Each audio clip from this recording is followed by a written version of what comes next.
Did you know that all Did you know that gold and silver are one of the oldest forms of currency in the world?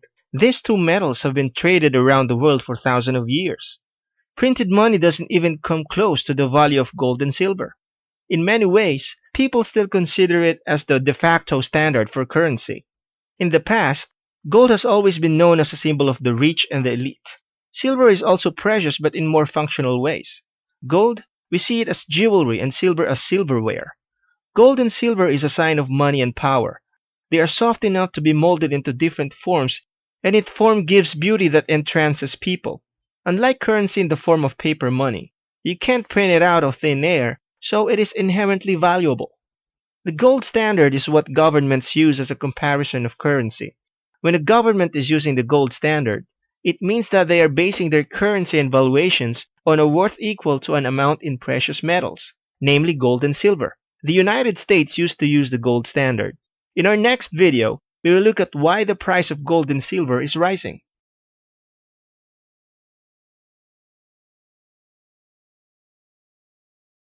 In 1971, President Nixon severed the US dollar's ties with the gold system.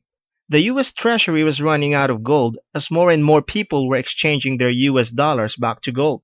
People were starting to lose confidence in the US dollar and more people were emptying the gold reserve. In act of desperation, President Nixon severed the gold standard, thus enabling the US to continually print money.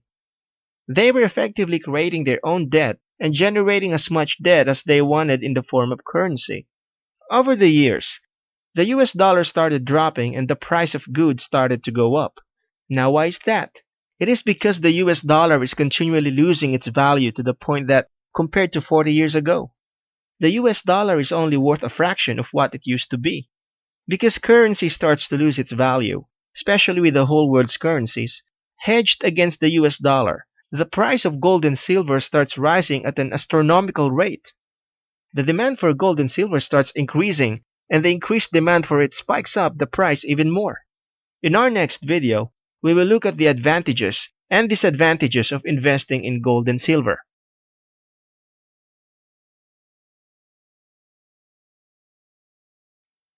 Advantages. Preserve your wealth. Anyone can trade gold for any other currency if anything happens to a country's currency. Jewels are made of gold or silver can also be easily traded. You can find other buyers for your form of currency because gold and silver is a universal currency. Disadvantages. You can't easily liquidate your metals. You will need to find buyers.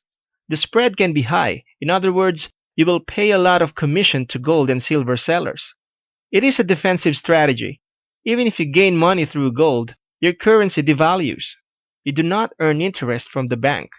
Next, we will look at 5 questions to ask yourself before making any investment.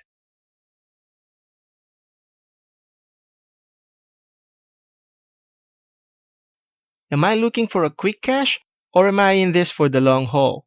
Are the metals I'm buying genuine, real, authentic? Are you buying at a low or at high? Are you buying paper metals or real bullion? Have I diversified my portfolios enough? Don't put all your investments in one basket. In our next video, we will look at the psychology for any precious metal trade.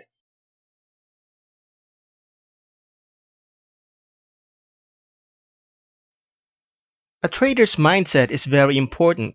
Psychology is infinitely more important than how much you have to invest. A trader with little money but strong psychology is infinitely better than a trader with a weak mind and lots of money. Why is that? Because a person with a proper mindset can double, triple, or quadruple their money, while a person with a poor psychology can lose it all overnight. The key is to be detached with your money. It is better to trade with money that you can spare rather than money you depend on, life or death money. Can you hold a trade? What happens when the price takes a plunge? Do you understand that gold and silver trading is like buying a house?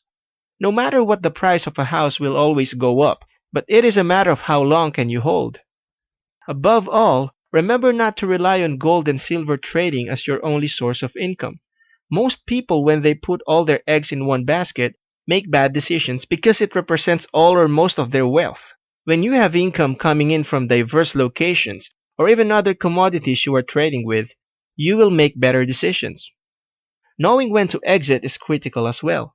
If you feel that you have earned enough, it's better to cut the trade and invest it in another commodity. Likewise, it is okay to cut your losses and invest elsewhere. Next, we will look at why you should invest in gold and silver now.